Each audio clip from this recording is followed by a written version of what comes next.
مكملين في السلسلة بتاعتنا 5 في 5 واللي بنعمل فيها تصميم على بلندر في أقل من 5 دقايق. فيلا بينا نبدأ الفيديو الرابع واللي هنشوف فيه ازاي نعمل الطاقية دي على بلندر في أقل من 5 دقايق. فيلا بينا نبدأ على طول. بس قبل ما نبدأ، لو عجبك الفيديو ما تنساش تعمل لايك وسبسكرايب وتدوس على زرار الجرس علشان يوصلك كل الفيديوهات الجديدة أول بأول، وعلشان تدعم القناة كمان. ولو ليكوا أي أسئلة أو اقتراحات أو تعليقات يا ريت تسيبوها لنا في الكومنتس. ودلوقتي يلا بينا.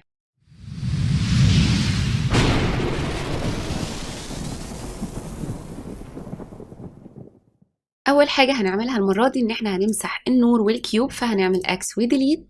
وعاوزين نبدا بشكل ينفع نعمل منه الطاقيه، فهنعمل اد مش سيركل وهقلل الفيرتسز بتاعتها 24 مثلا. وبعدين هروح تاب على الاديت مود وهقف على الادج سيلكشن وهعمل اي زد عشان اعمل اكسترود على الزد اكسس، وهعمل حاجه زي كده ودي هتكون الطاقيه من فوق. وبعدين هعمل اس علشان اصغر الجزء ده شويه، حاجه زي كده اكتر من الجزء اللي تحت، واف علشان اعمل فيس. وبعدين الت وهسلكت الادج لوب اللي تحت دي وهعمل اي اس عشان اعمل اكسترود وسكيل واعمل الجزء بتاع الطاقيه اللي تحت بالشكل ده. بعد كده هدوس الت وسلكت الادج لوب دي وهعمل كنترول بي علشان اعمل بافل، وهشد بالماوس لليمين حاجه زي كده، وهعمل سكرول اب بالماوس مرتين. بيتهيالي كده كفايه علشان اعمل البافل بتاع الطاقيه حاجه زي كده. بعد كده هقفل المنيو دي عشان مش عايزاها دلوقتي. هدوس كي علشان اجيب النايف تول وهقطع من اول الفيرتكس دي لحد الفيرتكس اللي قدامها، وهدوس انتر علشان اكونفيرم، وكي تاني علشان اجيب النايف تول ومن الفيرتكس دي للفيرتكس دي، وانتر علشان اكونفيرم. بعد كده هسلكت بس الادج دي وشفت وهسلكت الادج اللي قدامها، وهتاكد ان انا فاتحه البروبورشنال اديتنج من هنا، وجي زد عشان اسحبها لتحت بالشكل ده. وطبعا نقدر ان احنا نتحكم في قوه البروبورشنال اديتنج بان احنا نسكرول اب او داون بالماوس. فهعمل حاجه زي كده شكلها كويس بالنسبه لي. وبعدين هروح على الاوبجكت مود وهاجي هنا على الموديفايرز وهعمل اد موديفاير سوليديفاي موديفاير علشان تدي سمك شويه للطاقيه بتاعتنا فيبقى شكلها طبيعي شويه. فهعملها حاجه زي كده لغايه بس ما اضيف الموديفاير التاني اللي هو هيكون subdivision surface modifier، وهزود الليفلز فيو بورت ل3 والريندر كمان ل3. بعد كده علشان احافظ على شكل الطاقيه فهرجع تاب على الاديت مود وهعمل كنترول ار علشان اعمل لوب كات، وهدوس دوسه واحده بالماوس وبعدين هسحب اللوب كات دي لتحت خالص حاجه زي كده، وهعمل كنترول ار وهعمل لوب كات كمان وهنزلها تحتها حاجه زي هنا مثلا. وهقول لك كمان شويه عملنا اللوب كات دي ليه. بعد كده هدوس الت وهختار اللوب كات دي وهدوس اس عشان اعمل سكيل، وهصغر الدايره بتاعه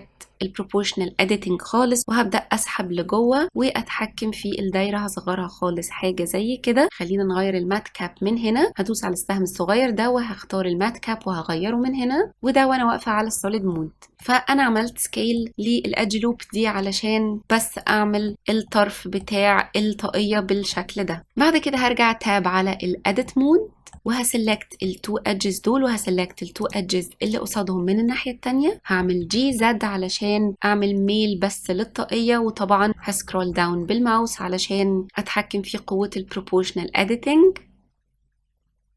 بعد كده طبعا ممكن تفتح التوجل اكس راي وهختار بس الادجز اللي فوق دول. لازم نتاكد ان احنا قفلنا البروبورشنال اديتنج، وهعمل جي زد وهرفعها لفوق حاجه زي كده. بعد كده هقفل التوجل اكس راي. طبعا ممكن لو احنا حابين ان احنا نزود الثيكنس بتاعه الطاقيه شويه حاجه زي كده. وبعدين هروح تاب علشان ارجع للاوبجكت مود وكليك يمين وشيد سموث. بعد كده هرجع تاب للاديت مود وهختار الفيس سيلكت وهدوس الت وهختار الفيس لوب دي وهنعمل شيفت دي وهدوس كليك بالزرار اليمين بتاع الماوس علشان اسيبها مكانها. وبعدين هدوس بي وهعمل separate by selection، وكده انا بقى عندي الادج لوب دي كلها اوبجكت لوحدها. فهدوس تاب عشان ادخل جوه الاوبجكت مود وهدوس اس عشان اعمل لها سكيل. وبعدين هتاكد ان انا بس عامله سيلكت على الاوبجكت الجديد وهقلل الثيكنس بتاعتها وهقلل السبديفيجن كمان. مش محتاجه كل ده، ممكن اخليه 2 بس. وبعدين هعمل سكيل وهصغره حوالين الطاقيه حاجه زي كده. وممكن ادوس تاب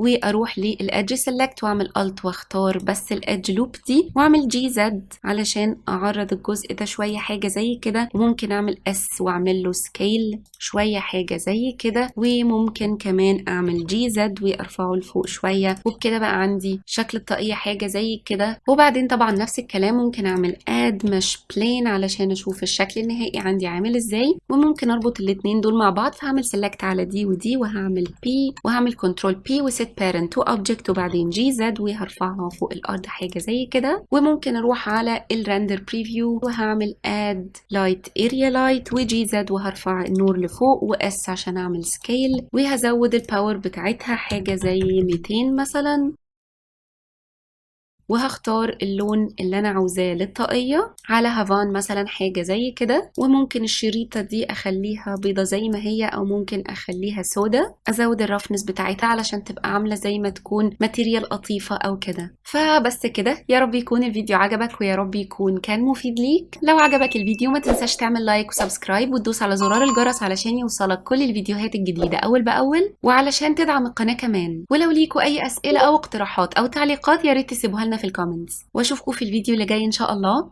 باي باي.